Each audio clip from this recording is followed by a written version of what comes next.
Sembahmu, Rohmu bekerja saat ku memujimu. Kau bertahta di atas pujian, ku angkat hatiku,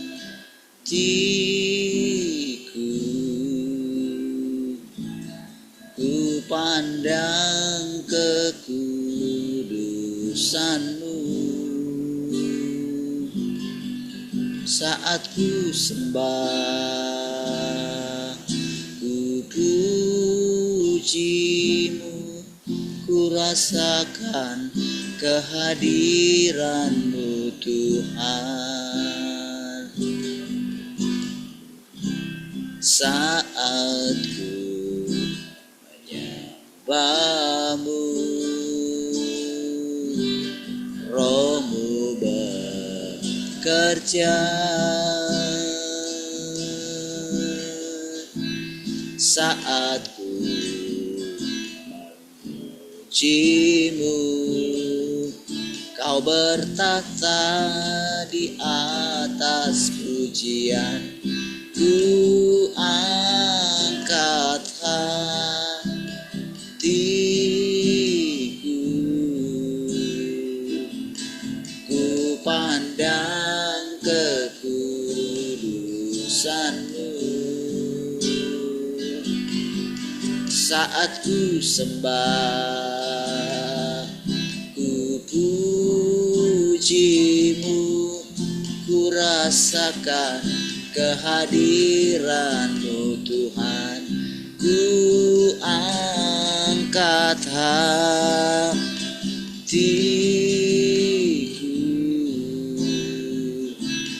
ku pandang kekudusan-Mu. Saat ku sembah, ku pujimu, ku rasakan kehadiran-Mu Tuhan. Saat ku sembah, ku pujimu, ku rasakan kehadiran-Mu Tuhan. Ku rasakan kehadiran-Mu Tuhan.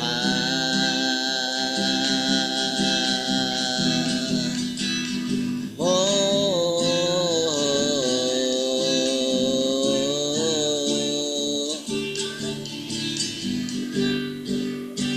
kami nantikan Engkau Tuhan. Haleluya.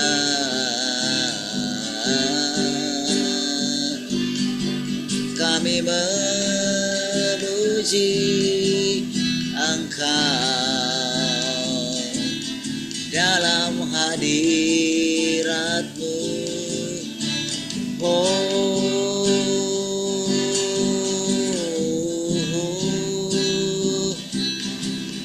Haleluya.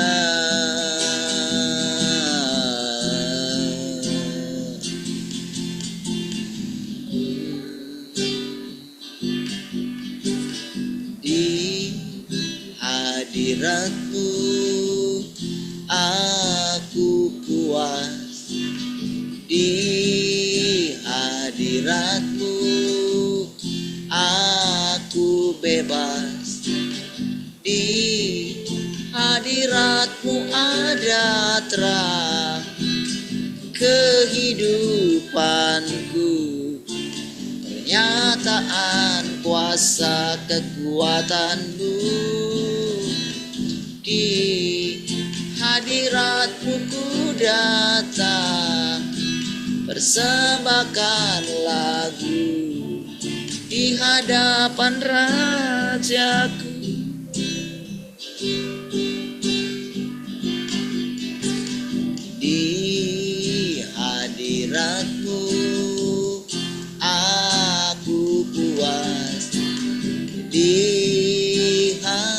hadirat-Mu aku bebas. Di hadirat-Mu ada terang kehidupanku, pernyataan kuasa kekuatan-Mu. Di hadirat-Mu ku datang, persembahkan lagu di hadapan Rajaku. Di hadirat-Mu ada terang kehidupanku, pernyataan kuasa kekuatan-Mu.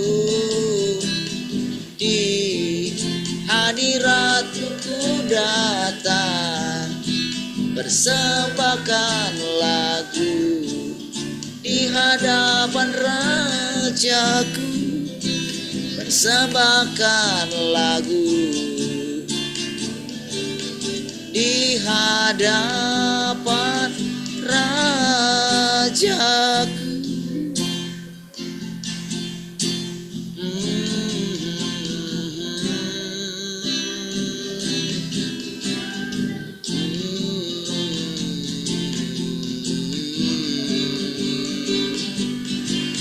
Haleluya.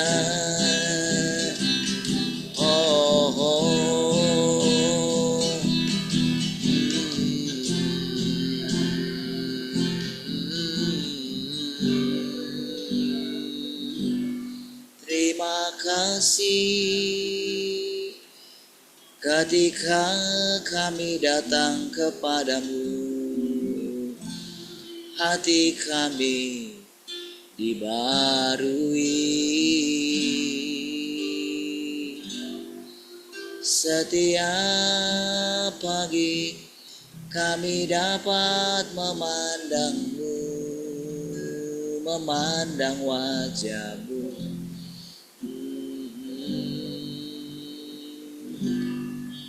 Terima kasih Tuhan.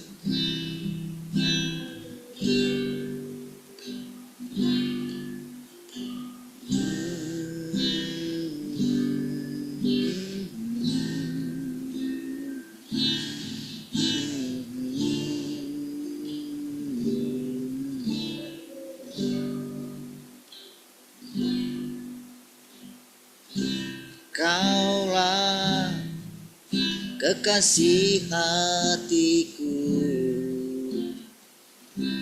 Kaulah pengharapanku,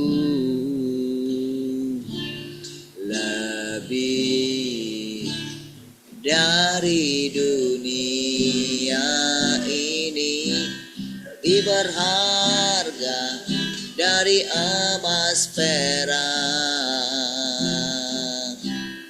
lebih berharga dari harta dunia. Yesus, Kaulah segalanya.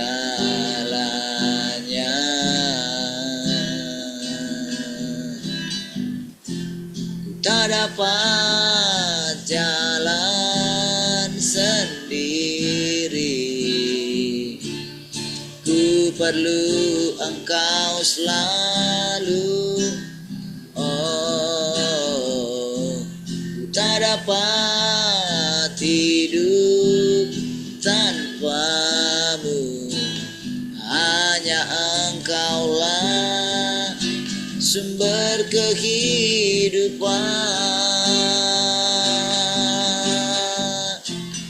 Tak dapat jalan sendiri, ku perlu Engkau selalu. Oh, ku tak dapat hidup tanpa-Mu, hanya Engkaulah sumber kehidupan. Kaulah kekasih hatiku. Kaulah harapanku, lebih dari dunia, lebih berharga dari emas perak, lebih berharga harta dunia. Yesus, kaulah segalanya.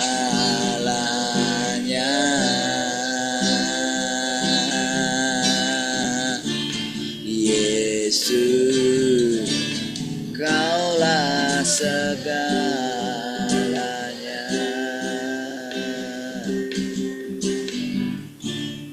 Yesus, kaulah segalanya.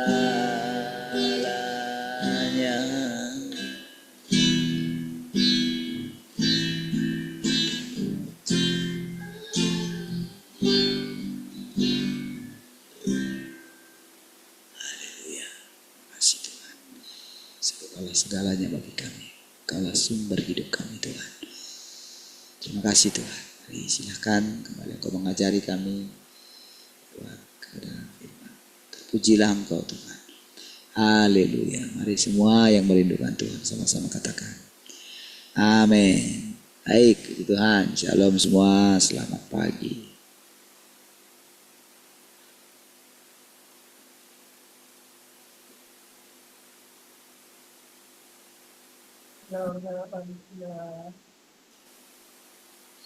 Shalom, selamat pagi semua. Shalom, selamat pagi semua.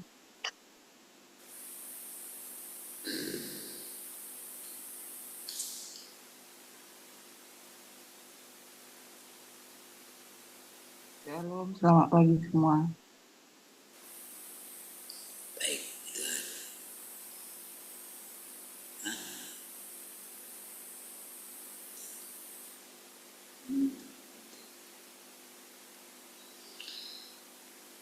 Baik. Yang sharing? Mau sharing? Sharing mau.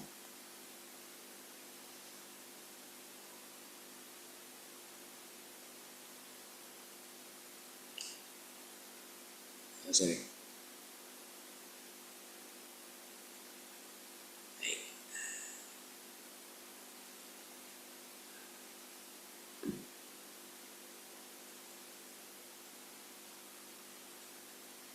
Oke, kita lanjutkan lagi ya.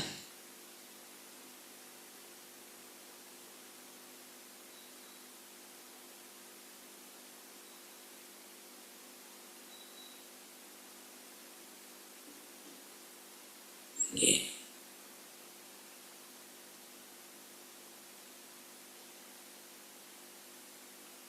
Malam sampai di ketika pekerjaan pada tahap ini telah sepenuhnya diselesaikan, semua misteri yang tidak dipahami manusia akan diungkapkan. Ini kebenarannya. Seluruh kebenaran yang sebelumnya tidak dimengerti akan dibuat menjadi jelas, dan umat manusia akan diberitahukan tentang jalan dan tempat tujuan mereka di masa depan. Inilah seluruh pekerjaan yang akan dikerjakan pada tahap ini. Meskipun jalan yang manusia tempuh sekarang ini juga merupakan jalan salib dan salah satu jalan penderitaan, apa yang manusia pada masa sekarang lakukan? Makan, minum, dan menikmati sangatlah berbeda dengan apa yang dilakukan manusia di zaman hukum Taurat dan di zaman kasih karunia. Meskipun jalan yang kita lalui juga adalah jalan salib, maksudnya itu penyangkalan diri gitu ya, menyangkali gagasan kita gitu ya.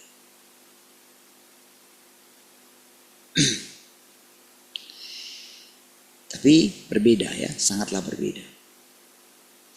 Apa yang dituntut dari manusia pada zaman sekarang tidak sama dengan yang dituntut di zaman sebelumnya. Apalagi di zaman hukum Taurat. Jadi, apa yang dituntut dari manusia di bawah hukum Taurat ketika pekerjaan telah selesai dilakukan di Israel, mereka tidak dituntut apapun selain memelihara hari Sabat dan hukum-hukum Yahweh. Jangan bekerja pada hari Sabat ataupun melanggar hukum-hukum Yahweh. Tetapi tidak perlu melakukan itu sekarang. Pada hari Sabat manusia bekerja, berkumpul, dan berdoa seperti biasa dan tidak ada batasan yang dikenakan. Orang-orang di zaman kasih karunia harus dibaptis, dan lebih jauh lagi mereka juga diminta untuk berpuasa, memecah-mecah roti, minum anggur, menudung kepala mereka, dan mencuci kaki sesama. Sekarang peraturan ini telah dihapuskan dan tuntutan yang lebih besar diberikan kepada manusia. Karena pekerjaan Tuhan terus-menerus semakin mendalam dan jalan masuk manusia menjadi lebih tinggi. Jadi setelah lewat itu setelah lewat dua masa itu, jadi dianggap manusia itu setelah genap waktunya gitu ya. Jadi ketika kita itu memasuki zaman yang baru ini, gitu ya, tentu kan tidak semua orang memasuki zaman ini karena tidak semua mereka mendengarkan kebenaran ini. Banyak penghalangnya kan. Penghalang dari diri mereka sendiri, penghalang karena kerusakan mereka gitu kan, kerusakan manusia itu. Tetapi bagi yang sudah masuk itu tentu tidak perlu lagi, tidak lagi menjadi hal yang utama karena dituntut lebih tinggi dari situ. Karena sebetulnya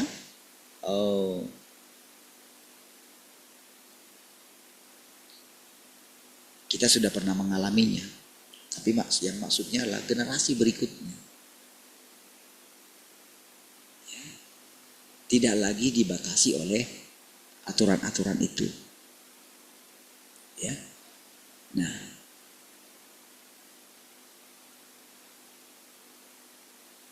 karena pekerjaan Tuhan terus-menerus semakin mendalam dan jalan masuk manusia menjadi lebih tinggi.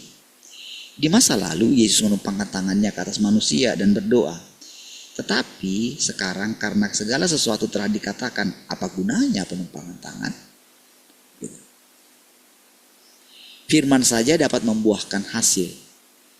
Di masa lalu dia menumpangkan tangannya atas manusia untuk memberkati dan menyembuhkan manusia. Inilah cara Roh Kudus bekerja pada waktu itu. Tetapi tidak seperti itu sekarang. Sekarang Roh Kudus menggunakan firman untuk mencapai hasil dalam pekerjaannya. Dia telah membuat firman-Nya jelas bagimu. Dan engkau semua hanya perlu melakukan firman-Nya. Firman-Nya adalah kehendak-Nya dan menunjukkan pekerjaan yang akan Dia lakukan. Melalui firman-Nya engkau dapat memahami apa kehendak-Nya dan apa yang Dia minta untuk engkau capai. Dari persekutuan kita akan firman-Nya. Makanya sebetulnya siapa saja saudara yang mentaati firman ini gitu ya, maka sesuai nanti tingkat ketaatan mereka, siapapun gitu, sesuai dengan tingkat ketaatan mereka dan bagaimana mereka yakin mereka dipilih gitu ya. Kan itu kan semuanya ada di pengetahuan kita. Ketika kita menerima firman-Nya, menerima dengan hati kita, kan itu kan yang kita alami selama ini. Tadinya kita nggak mengerti. Tadinya kita itu hanya mencoba peruntungan kita, gitu kan. Jangan-jangan memang benar ini, kan gitu awal-awalnya. Baru setelah itulah baru kita melihat bagaimana semakin lama kita semakin dalam. Dan begitu kita semakin mempercayainya, maka disitulah kita melihat bagaimana firman itu membukakan pikiran kita.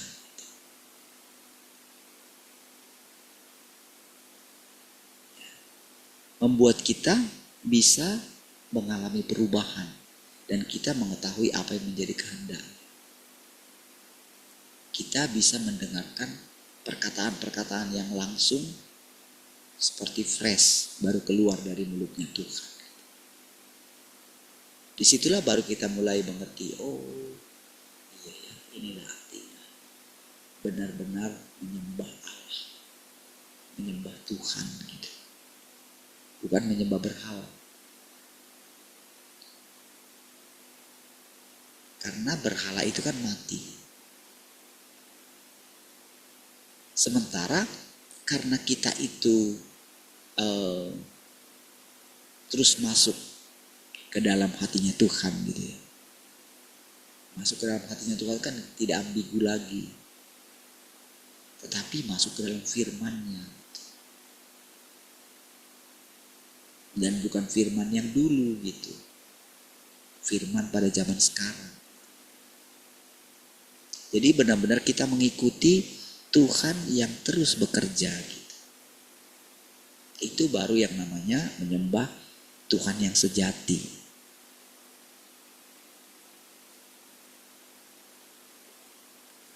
Tadinya kita gak mengerti seperti ini kan. Tapi lambat laun kita jadi mengerti. Dan kita mulai merasakan aliran-aliran air hidup itu, saudara. Karena kita masuk ke dalam hatinya Tuhan gitu. Oke?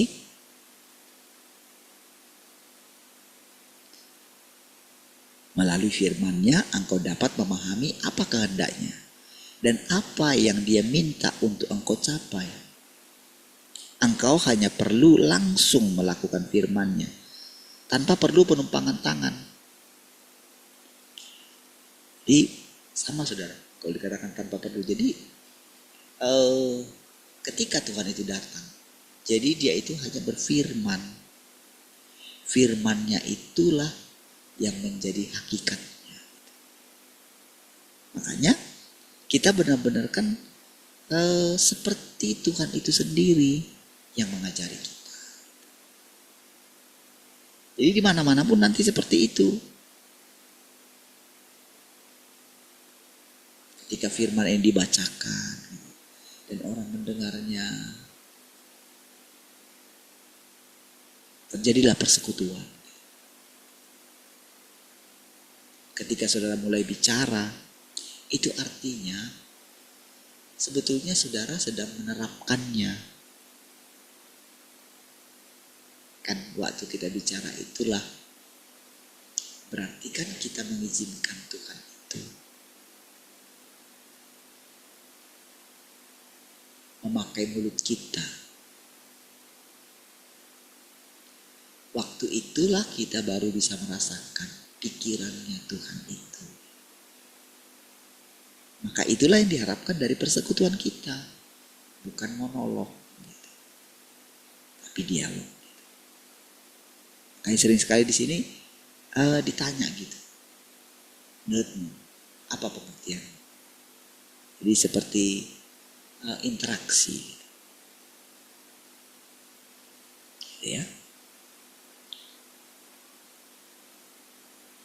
Beberapa orang mungkin berkata, tumpangkanlah tanganmu ke atasku, tumpangkanlah tanganmu ke atasku, agar aku menerima berkat-Mu dan mengambil bagian dalam. Semua ini adalah praktek-praktek lama yang telah usang, yang sekarang dilarang. Justru dilarang karena zaman telah berubah. Roh Kudus bekerja menurut zaman, bukan sesuai keinginan atau aturan yang ditetapkan.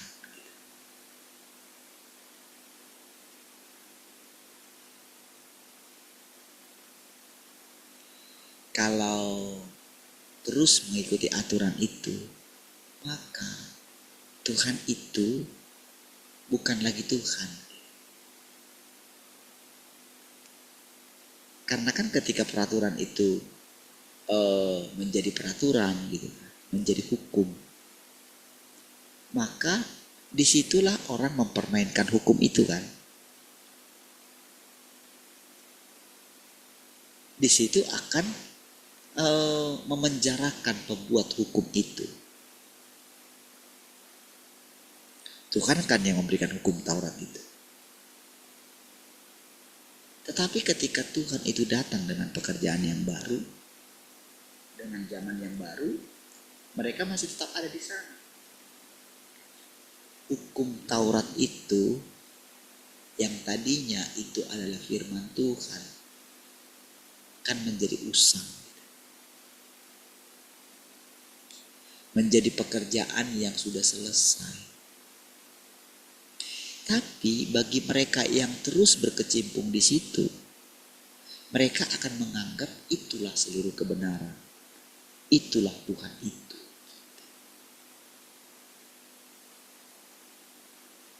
Sehingga disitulah mereka memenjarakan Tuhan itu. Sehingga mereka menganggap Tuhan yang datang kemudian sebagai penghujat karena tidak mentaati atau membicarakan Taurat itu lagi. Di situ permasalahannya ya. Nah, itu sebabnya saudara,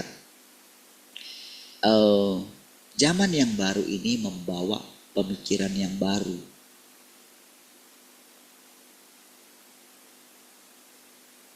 Jadi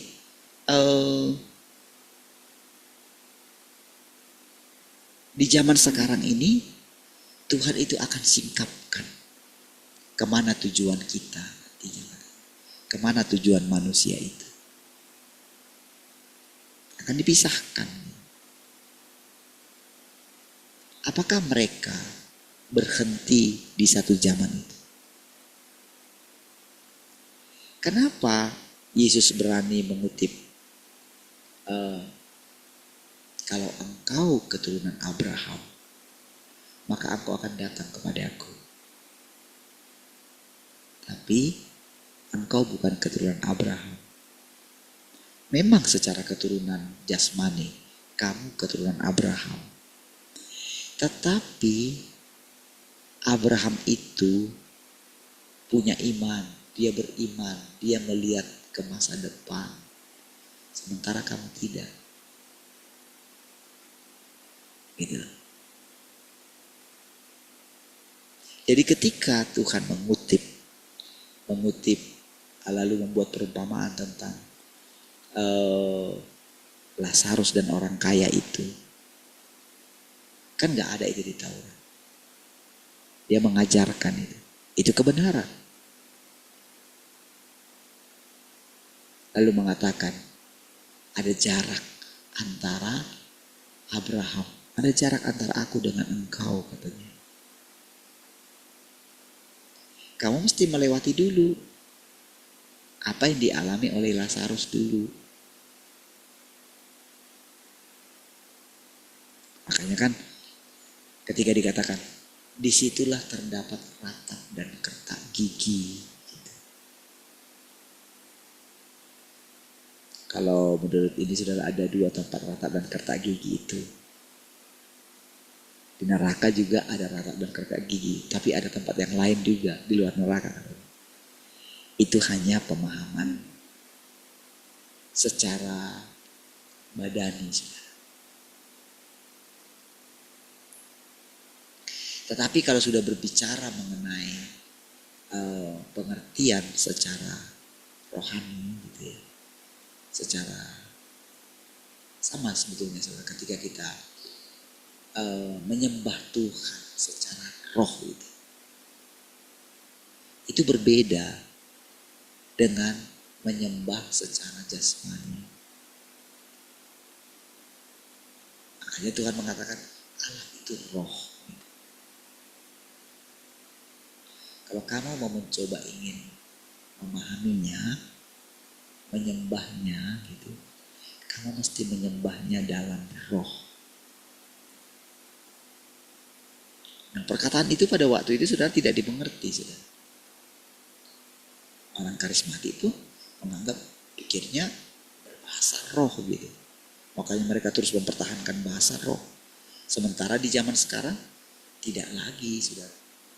Kita perlu mempergunakan itu lagi. Iya kan? Tidak perlu. Karena bahasa roh bukanlah menjelaskan. Tapi sekarang justru adalah masa penjelasan, di mana terang Tuhan itu sendiri melalui firman-Nya menerangi umat manusia.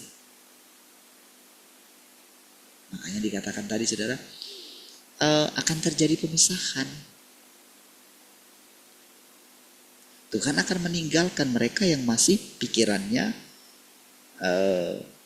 terkungkung oleh hukum Taurat dan hukum kasih karunia. Tetapi seperti yang dikatakan, bukan berarti pekerjaan Taurat itu nggak penting. Itu penting di zamannya. Kasih karunia juga begitu, penting di zaman.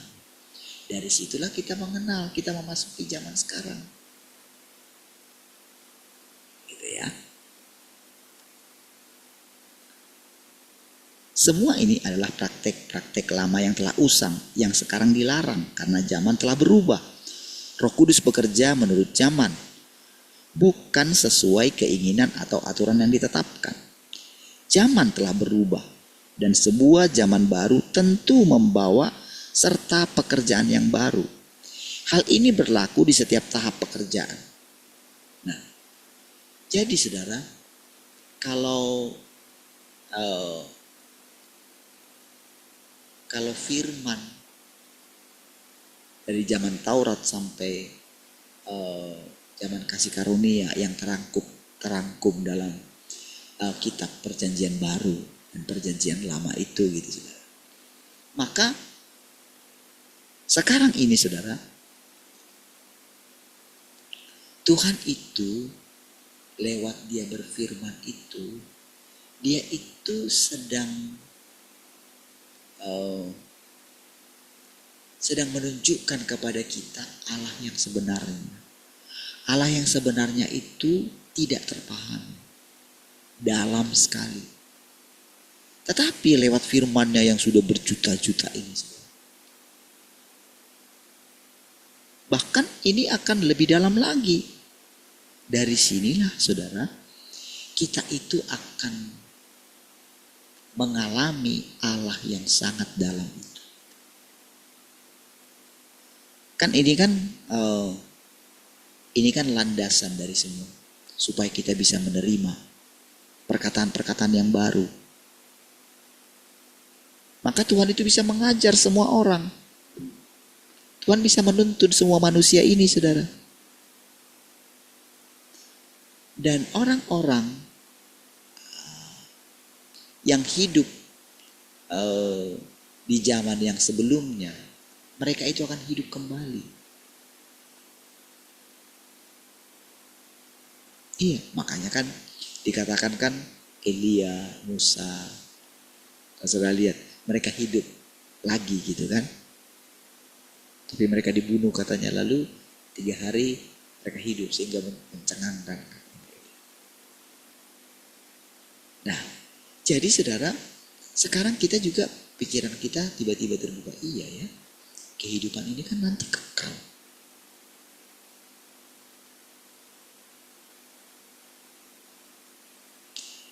Kan semakin hari nanti kan pikiran kita ini kan akan makin jernih. Iya kan? Dari sekarang saja saudara, pikiran kita makin lama makin jernih. Tetapi orang-orang yang tetap di dalam di zaman yang lama, kan orang-orang yang hidup dengan zaman Taurat kan masih ada kan? Makanya apa yang terjadi dengan mereka? Makin lama kan makin keras kan? Iya, makin keras kepala gitu.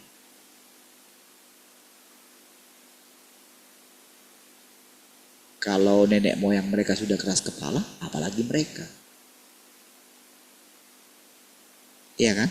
Kalau mereka terus Tidak mau menerima firman-Nya Tuhan Yesus.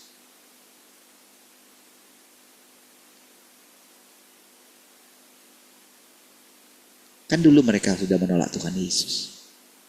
Kalau mereka tetap melakukan praktek hukum Taurat itu, tentu mereka kan akan ada di zaman itu kan. Terus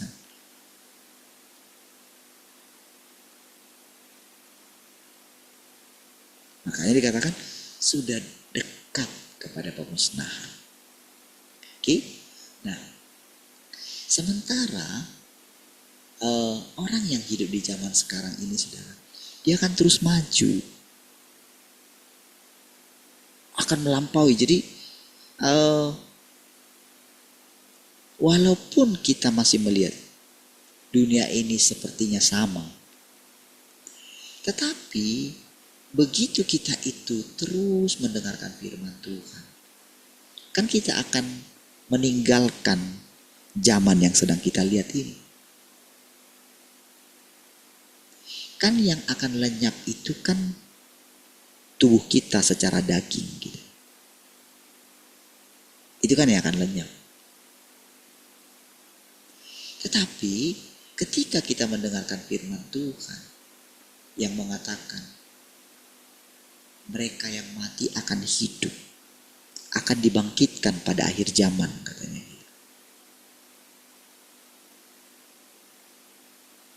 Dengan firman itu, begitu kita yakin, saudara. Coba misalnya pikiran saudara, apa ini sekarang tentang firman Tuhan? Kan saudara yakin kan bahwa apa yang dikatakan oleh Tuhan pasti jadi kan? Berarti kira-kira bisakah tubuh kita ini ditahan oleh maut? Gak bisa kan? Iman kita kan akan membawa tubuh kita ini kan? Betul gak? Coba saudara pikirkan perkembangan iman saudara sekarang.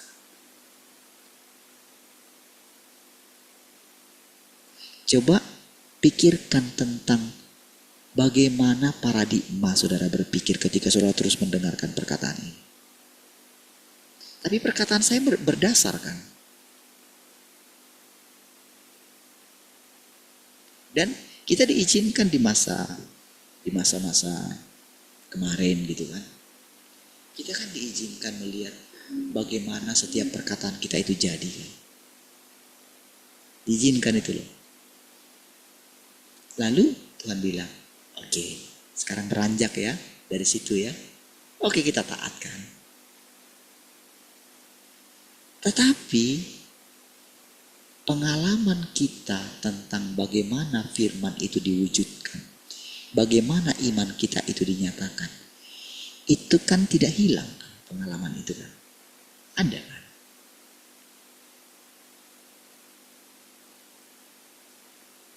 Bagaimana Tuhan memelihara kita dari hari ke hari. Nyatakan.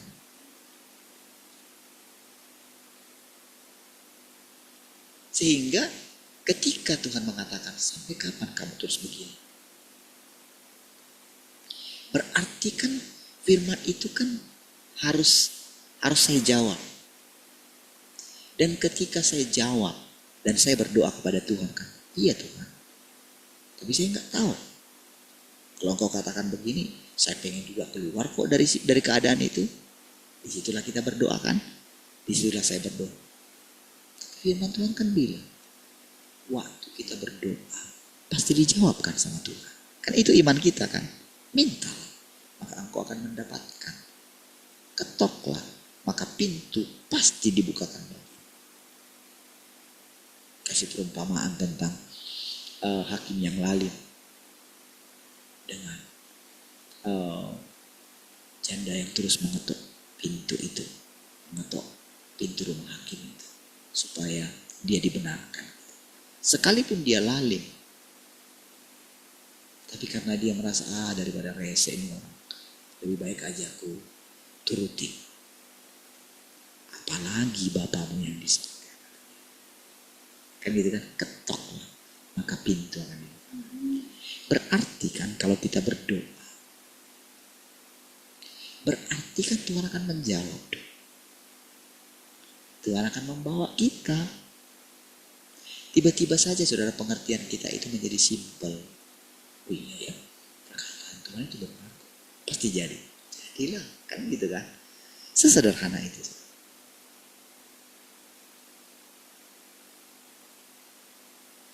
Itulah yang membuat kita itu saudara. Kita itu jadi punya pikiran kayak gini. Ya, Tuhan itu kan cerdas. Tuhan itu kan smart. Kita kan merasakan pikiran-pikiran kita itu menjadi segar. Tapi orang-orang yang lain yang masih hidup terus dengan zaman kasih karunia, mereka akan terus bertumpu di kayu salib itu, saudara. Mereka tidak mengalami kebangkitan. Mereka terus menangis di situ. Mereka tidak masuk ke dalam perjamuan kawin. Jadi mereka selalu menunggu, saudara. Mereka tidak mau melepaskan diri dari status quo, saudara. Karena mereka tidak mau menerima kebenaran yang baru, gitu loh. Mereka tidak mau menerima Yesus yang sudah datang, yang sudah menang. Mereka terus menangis seperti Yohanes. Tapi kan Yohanes kan tidak menangis lagi. Maksudnya itu pada waktu Yohanes menangis itu. Jadi mereka terus menangis di situ, gitu loh. Sementara Yohanesnya kan sudah maju ke depan. Gitu loh maksudnya, saudara. Jadi mereka akan mati ya, seperti itu akan terus berulang.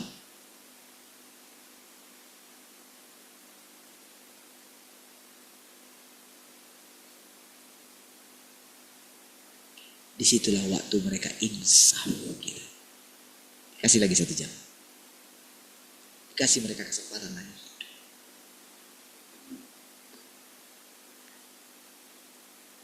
Iya. Disitulah mereka mengalami. Kalau tadinya mungkin mereka sempat. Mungkin menjadi orang yang terkenal. Ya kan? Ketika di kehidupan yang akan datang. Masuklah mereka. Hidup mungkin sebagai orang tidak percaya. Tergantung tingkat kehidupan sebelumnya mereka bagaimana. Iya kan? Barulah nanti, saudara. Tiba-tiba, saudara, mereka mulai sadar lah gitu. Sama seperti siapa itu? Nebukadnezar itu kan. Tiba-tiba dia kesadaran itu datang katanya. Sesuai dengan waktunya. Makanya saudara kalau dikatakan Tuhan akan menjelaskan semua. Menyingkapkan dan membuatnya menjadi jelas. Saudara, kalau kita lihatlah perjalanan kita, saudara, selama 3 tahun ini, saudara, cobalah lihat. Nyata enggak semua apa yang dikatakan oleh Tuhan itu? Apakah semua yang saya katakan itu tidak berdasar? Apakah kita tidak punya pengalaman semua akan itu? Tentu kita punya pengalamannya kan? Bukankah ketika saudara mulai memberikan perhatian saudara kepada firman itu, apakah saudara tidak merasakan semangat yang baru setiap hari? Apakah saudara tidak menjadi seperti lebih muda lagi? Iya kan? Kan pikiran saudara itu menjadi makin lama dia makin makin encer dia. Otaknya encer kali katanya, kan kayak gitu dulu kan. Ingat gak dulu ketika kita sekolah? Kalau ada orang pintar gitu, otaknya itu encer kali gitu. Dewasa. Sama juga seperti sekarang saudara. Kan pikiran kita tidak kaku lagi kan. Ketika kita menerapkan firman. Tiap hari. Ketika kita diperhadapkan dengan orang-orang yang menjengkelkan.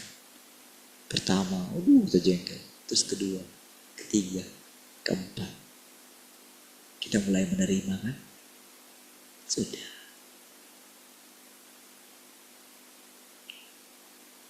Kita gak iri lagi sama orang-orang yang berhasil nampaknya kan?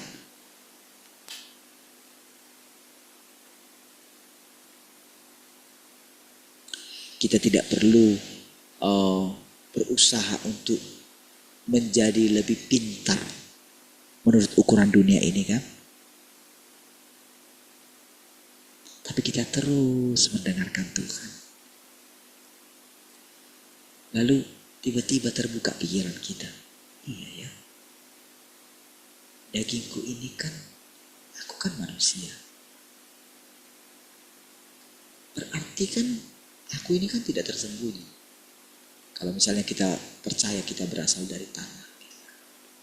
Nah, tanah itu kan ada akibat daripada firman Tuhan.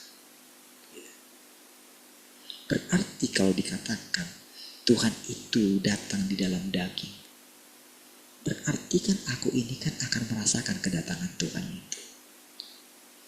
Lalu dikatakan Tuhan itu kan adalah hidup, adalah jalan, adalah kebenaran.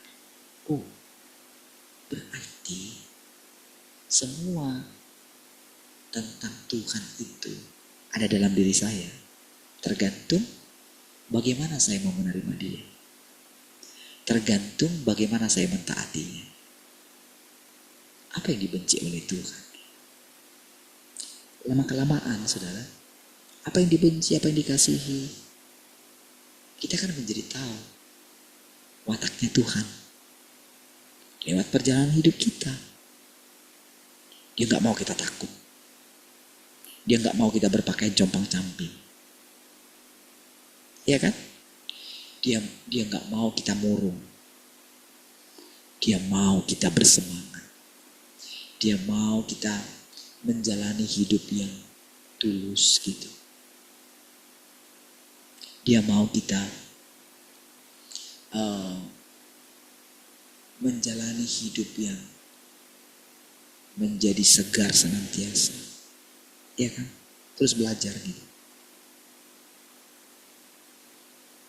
Kita gak mau menjadi orang bodoh. Karena kebodohan itu kejijikan di hadapan Tuhan. Dia gak mau kita stagnan. Dia mau kita mengalir seperti sungai. Iya kan? Ketika dia mengatakan kesusahan sehari cukuplah sehari. Sudah. Kalau engkau rasanya, kalau engkau bulan ini rasanya gimana gitu, maka bulan depan jangan mau memplot pikiranmu akan seperti itu. Ketika memasuki bulan yang baru,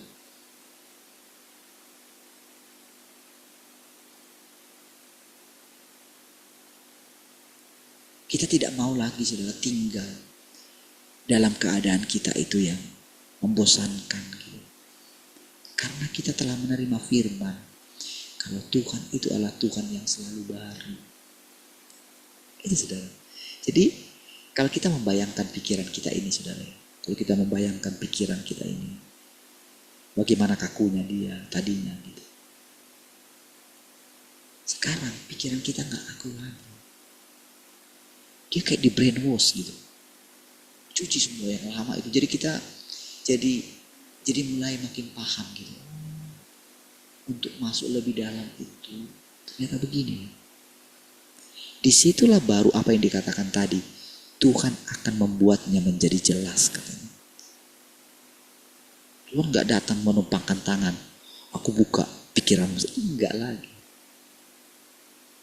Tapi dari firman yang kita dengar.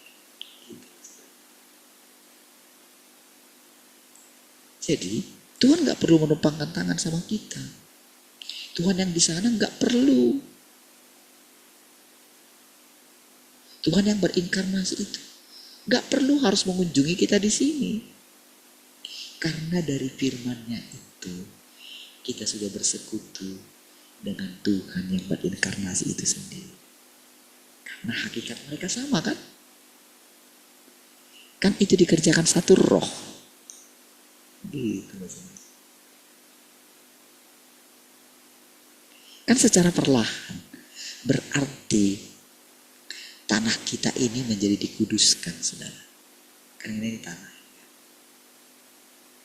Pikiran kita yang lama ini tanah. Ini berasal dari bawah tadinya. Jadi sekarang begitu kita disingkapkan, maka tanah yang tadinya mati itu ketika mendapatkan firman, tanah yang tadinya kacau balau itu kayak bubur itu. Karena iblis dilemparkan di sana. Sehingga tanah itu menjadi tandus, katanya kan gitu kan. Sehingga Roh Kudus, Roh Allah tidak punya tempat untuk bernaung gitu kan. Tidak bisa mendarat dia, melayang-layang. Karena tidak ada tempat untuk berpijak. Bagi orang, saudara, penciptaan itu bagi orang yang terus hidup di daging saja gitu. Mereka tidak bisa melihat penciptaan itu hanya mereka lihat, oh Tuhan menciptakan jadi ini. Mereka tidak tahu prosedurnya. Tetapi sekarang bagi kita, Tuhan menjelaskan prosedurnya, saudara. Menunjukkan kepada kita.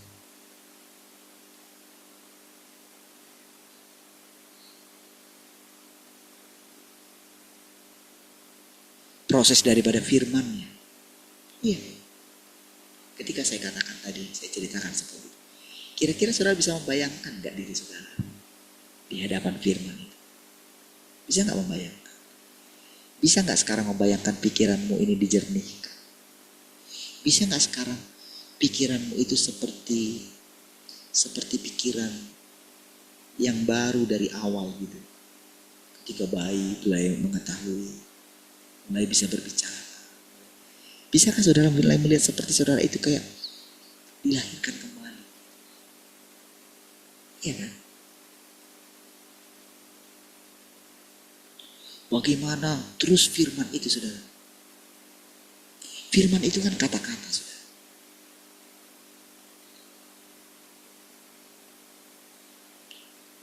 Iya kan? Coba ikuti, kira-kira coba saudara pahami, misalnya katakan saya bersekutu ini dengan saudara. Kita kan juga sama kan? Kita mendengarkan firman yang sama. Tetapi cobalah lihat, saudara, kira-kira apa yang ada dalam pikiran saya. Coba, kan terbuka kan?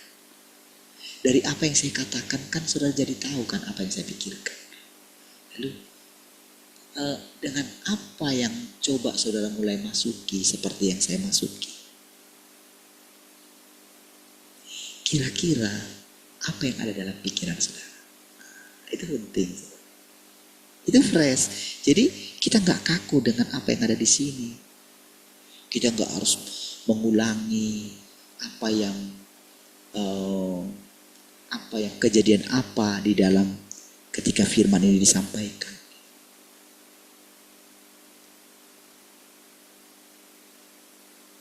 Jadi firman yang kita dengarkan ini diterangkan untuk keadaan kita saat ini.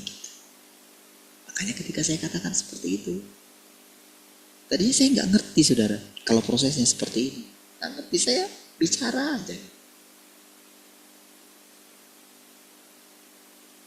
Tapi kan ketika saya berani bicara seperti ini kan, ingat nggak ketika Tuhan katakan jangan takut panggil aku dari saya. Karena itu kan? Kan saya hanya percaya. Ketika saya ceritakan tentang apa yang dikatakan oleh janji daripada mama saya di hadapan Tuhan. Itu kan buat saya yakin gitu. Kan itu juga yang membuat Tuhan Yesus itu yakin kan. Ketika mamanya cerita kan. Ingat gak?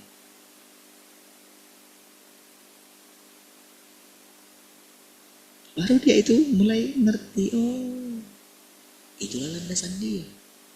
Sementara Maria tidak mengetahui pertumbuhan anaknya.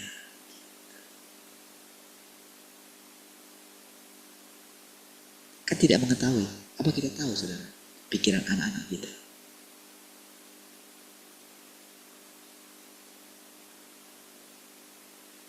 Tapi kalau sekarang, saudara, saya mengucapkan firman. Kalau anak-anak saya mendengarkan atau memahami, memasuki cara berpikir saya, maka saya gak akan kehilangan anak saya. Saya akan hidup kembali di dalam anak-anak saya.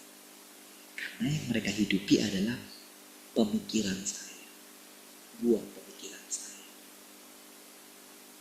Berarti begini, kalau saya menyatu dengan Tuhan, kalau saya berpikir begini, kan pada akhirnya kan bahwa Tuhan itu akan mendapatkan tempat.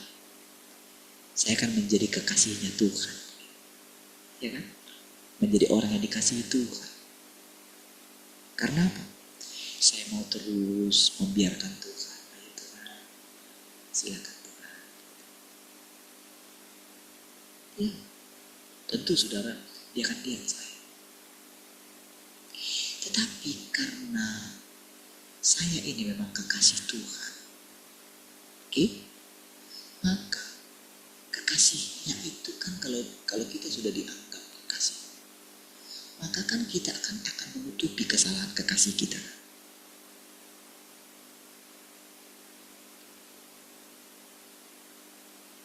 Ya kan?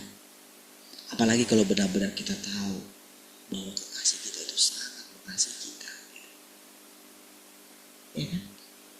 Apapun kesalahan dia, kita akan rela menanggungnya. Disitulah dikatakan suami menguduskan istrinya, kan? Kan gitu kan? Tapi sekarang kan kita mengerti kerajaan surga itu bukan masalah kawin mengawinkan. Beda pikiran kita, saudara. Itulah namanya saudara langsung menerangkan apa kita dengarkan. Disitulah saudara kita itu akan melihat semakin hari saudara kita itu kayak kita mengalami hidup yang terangkat gitu loh. Iya. Ringan sekali rasanya hidup kita ini. Enteng. Iya kan? Makanya saudara nanti saudara akan ngerti. Kenapa Tuhan tidak perlu mengkhawatirkan hidupnya? Karena gini saudara. Dia itu apa saja yang dikatakan dia itu nanti jadi. Ya.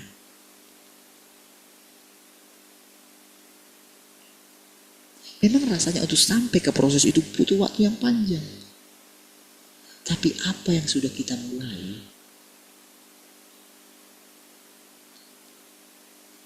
selama 3 tahun lebih ini saudara, 3,5 tahun. Kan kita sudah melewati hari yang ditulis dalam Alkitab itu kan. Berbahagialah orang yang mencapai 1000 berapa hari itu, 1200 berapa gitu kan. Ingat gak waktu itu? Bahagia katanya. Dulu kita gak ngerti ayat itu saudara. Iya kan? Bayangan kita dulu, sudah mencapai itu, wah sudahlah, mungkin berhentilah kira-kira kayak gitu kan. Tapi ternyata kita mulai mengalami apa yang dikatakan berbahagia itu. Ya. Saudara, bagi orang-orang yang tidak mengalami firman ini saudara, mereka akan mati saudara. Mereka akan binasa. Iya. Mereka akan ada dalam kegelapan. Di situ dikatakan ratap dan kertak gigi, saudara. Kedinginan. Iya. Bayangkan saudara kalau saudara ada di ruang yang gelap, lembab gitu. kan semakin jauh dari panas itu kan dingin kan. Itu yang buat menggigil saudara. Sehingga giginya kemertak gitu. Kemertak.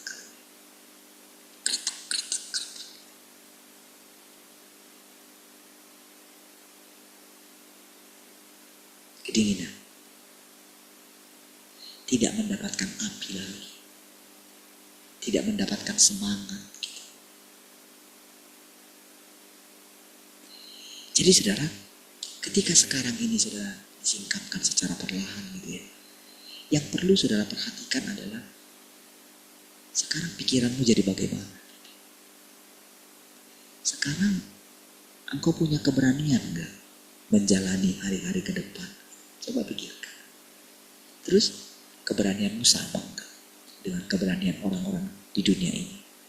Atau keberanian orang-orang mungkin yang menyebut diri mereka orang Kristen gitu, sama enggak? Atau saudara merasa semakin hari semakin kuat kan? Ya. Oh bukan, jangan dulu lihat secara fisik ya.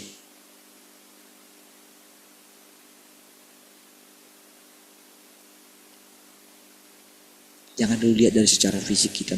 Jangan. Lewati itu saudara.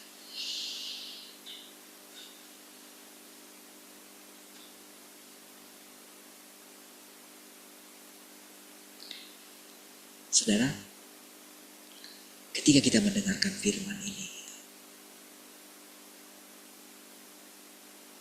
lalu nanti saudara, coba di waktu-waktu ini saudara ya, waktu rasanya kita kan gak bersekutu, saudara bekerja, kan ada masa namanya istirahat, gitu.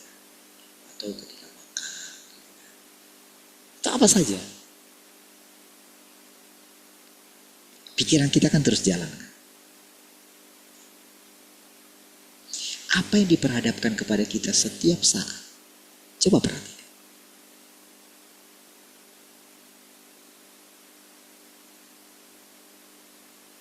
Coba latihlah untuk berjalan bersama dengan Tuhan.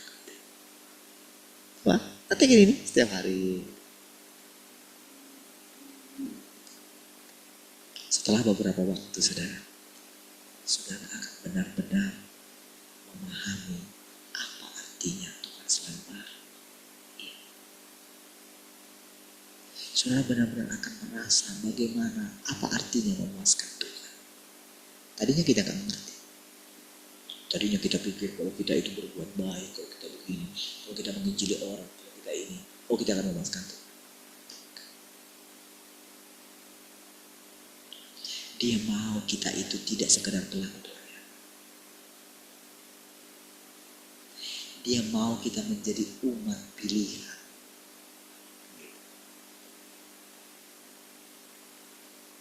Dia mau kita menguduskan diri kita. Oh bukan lagi dengan perbuatan-perbuatan saja. Bukan. Tapi dengan hidup Tuhan. Iya.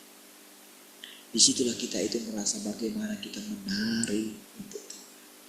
Bersuka cita. Iya. Oh itu gak bisa langsung melompat gitu saja. Seperti yang saya katakan. Seperti yang dikatakan tadi. Lakukan firman dengan segera. Ketika dia bilang, kenapa? Dia jangan diamkan dia. Ketika ditanya sama Tuhan kayak gitu kan lagi menghadapi masalah misalnya. Kalau kita itu mulai masuk ke dalam kedalaman daripada masalah kita. Kan kalau kita masuk lebih dalam memikirkan masalah kita kan, akan sulit kan gitu. Betul kan? Kita jadi emosi. Betul. Coba saudara, jadi kita bicara saudara jengkel sama anak saudara.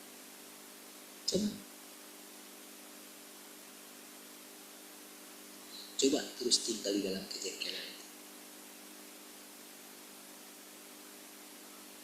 Coba pertahankan misalnya 1 jam, 2 jam. Tahan gak saudara? Setelah lewat pengalaman itu, pasti mau nggak saudara meninggalkan atau hidup di dalam kejengkelan? Sama dengan hidup-hidup yang lain juga begitu. Dengan pengalaman-pengalaman yang lain juga begitu. Ya.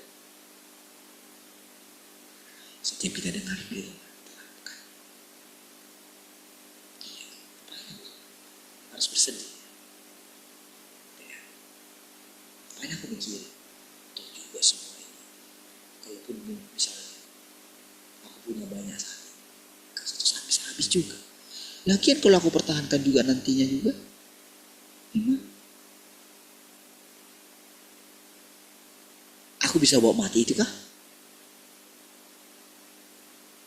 Gitu kan? Kalau pikir kita berubah gitu, jalan ya aja. Nah, disitulah kita melihat kekayaan Tuhan itu. Tuhan limpahkan. Iya. Dengan sendirinya sudah ketika pikiran kita, ketika kita ini dipenuhi dengan berkat Tuhan.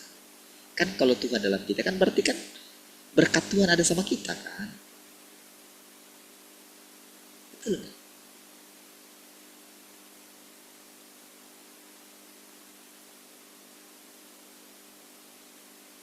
Pasti kan akan kembali kepada kita.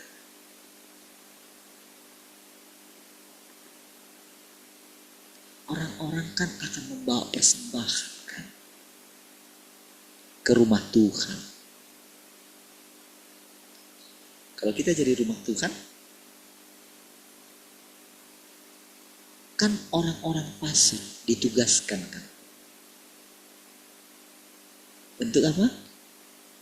Mengumpulkan yang pada akhirnya akan diberikan kepada orang benar kan. Tapi kita gak bisa paksakan firman itu. Kita gak bisa pakai, seperti yang kemarin-kemarin itu. Orang tertipu kan. Banyak para pendeta tertipu kan. Dengan bisnis-bisnis speed life. Iya. Gara-gara itu tertipu kan. Tapi kita tidak begitu. Makanya tuh Tuhan Yesus gampang aja ngomong. Karena lagi butuh itu. Sudah pergi bilang, Petrus pancing ikan di sana. Iya kan? Buka dari mulutnya. Ada koin bayang. Ketika mereka diperhadapkan dengan kelaparan, orang-orang yang mengikutinya tidak makan. Dari mana uang untuk memberikan makan mereka? Kan dengan gampang kan dia lakukan. Coba bayangkan kira-kira bagaimana suasananya pada waktu itu sehingga murid-muridnya itu dicengkeram oleh kesadaran Tuhan akan siapa diri. Coba bayangkan ketika Tuhan memecah-mecahkan roti itu. Coba bayangkan situasi ini. Dengan jelaskan di mana roti itu ada di situ. Kan setiap murid itu kan datang bawa keranjang. Suruhlah mereka duduk. Coba bayangkan bagaimana suasananya waktu itu. Betapa tenangnya. Tenang semua, 5.000 orang nih, laki-laki saja. Kalau mereka datang dengan istri dan anak-anaknya gimana? Betapa crowdednya ini. Ini. Wah, kalau kita coba bayangkan. Kira-kira itu kan satu Yesus. Coba bayangkanlah ketika dia dapatkan kita. Berarti kan kalau dia dapatkan kita, artinya kan yang didapatkan itu apa, saudara? Yang didapatkan Tuhan itu kan perhatian kita kan. Yang didapatkan Tuhan kan pikiran kita kan. Yang tadinya pikiran kita ini pakai pikiran dunia, pakai pikiran daging kita. Sekarang kan pikiran kita didapatkan oleh Tuhan kan. Ini loh, itu yang dikatakan, itu baru dikatakan pengetahuan. Inilah yang dikatakan kita itu makan dari pohon kehidupan, bukan dari pengetahuan yang baik dan yang jahat. Jadi pikiran kita itu jadi hidup dia. Inilah yang dikatakan, inilah yang dirindukan oleh guru kita dulu yang dikatakan manusia paling cerdas hanya bisa menggunakan 20% dari otak. Itu penelitian. Itu sudah tinggi sekali itu. Einstein aja 14%.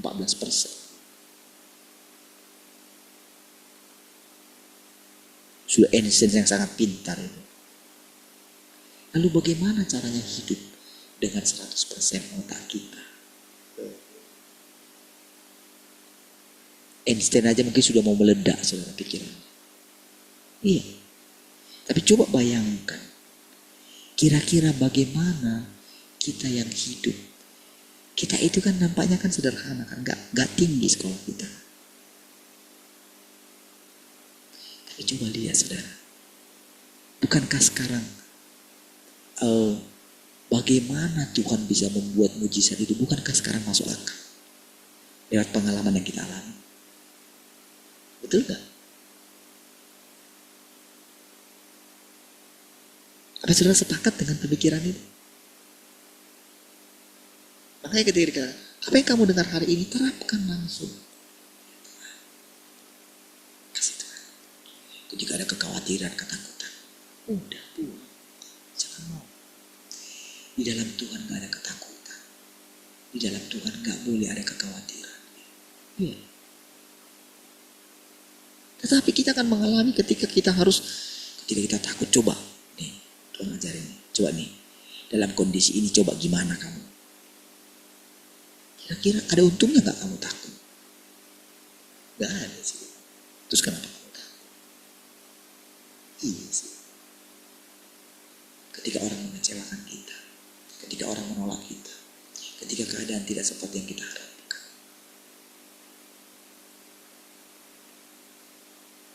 kenapa kamu panik?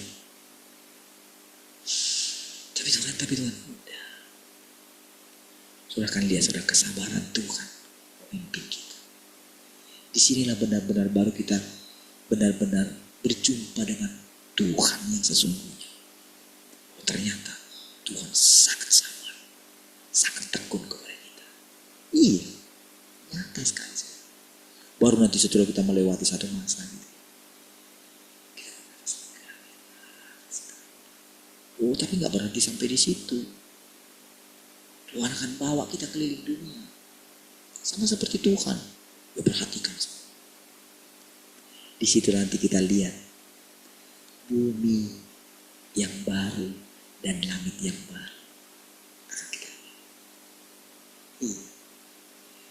Kita akan memasuki tanah perjanjian yang berlimpah susu dan madu. Iya, sudah berlimpah. Apalagi kalau sudah berlimpah, saudara. Hidup itu indah sekali, saudara. Itu kan kalau berlimpah kan nggak perlu orang harus berebutan gitu kan. Berlimpah, untuk apa?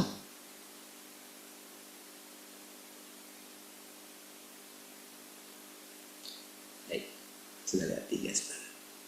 Kita berdoa. Terima kasih Tuhan. Kami bersyukur untuk pemeliharaan. Terpujilah Tuhan. Kami bersyukur Tuhan untuk firman yang kami dengar. Kami percaya kami boleh menerapkannya karena Kau tinggal di dalam kami. Terpujilah Tuhan. Haleluya. Mari semua yang mengasihi Tuhan sama-sama katakan amin. Katakan.